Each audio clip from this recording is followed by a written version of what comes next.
Hello all பிக்னஸ்க்கு Pooja tips கேட்டிருந்தீங்க. விளக்கு ஏற்றும் போது விளக்கு வந்து நல்லா பெருசாக ஏற்றாமல் இந்த மாதிரி குட்டியாக ஏற்றுங்க. பார்க்குறதுக்கு அழகாக இருக்கும், ரொம்ப நேரம் எரியும். விளக்கில் வந்து நல்லா ஃபுல்லாக எண்ணெய் ஊற்றி விளக்கேற்றணும். வீட்டில் பசுனுடைய சிலை வச்சுருந்தீங்கன்னா அந்த பசு வந்து கண்ணுக்குட்டியோடு சேர்ந்த மாதிரி இருக்கிற சிலைகள் வாங்கி பூஜை பண்ணுங்கள்.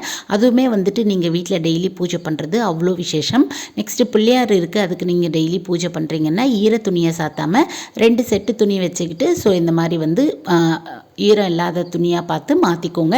எப்போவுமே நான் 2 செட்டு துணி வச்சுருப்பேன். இன்றைக்கி வாஷ் பண்ணி போடுறது நாளைக்கு அந்த மாதிரி மாற்றிப்பேன். நெக்ஸ்ட்டு பிள்ளையாருக்கு வந்து பார்த்திங்கன்னா சந்தனத்தில் இந்த மாதிரி 9 இடத்துல பொட்டு வச்சுட்டு மேலே குங்குமம் வச்சுடுவேன். இப்படி தான் வந்துட்டு டெய்லி நான் வந்து பிள்ளையாருக்கு வந்து பூஜை பண்ணுவேன். பூஜைக்கு வந்து கண்டிப்பாக பிரசாதம் ஏதாவது வைக்கணும். அட்லீஸ்ட் கல்கண்டாவது வச்சு பூஜை பண்ணுங்கள். நெக்ஸ்ட்டு வந்து பார்த்திங்கன்னா வேலுக்குமே வந்துட்டு டெய்லி வந்து நான் பூஜை பண்ணுவேன். பாபா சிலைகள் இருந்தால் கண்டிப்பாக வாரத்தில் ஒரு நாள் தர்ஸ்டே கண்டிப்பாக இந்த மாதிரி வாஷ் பண்ணி பூஜை பண்ணுங்கள்.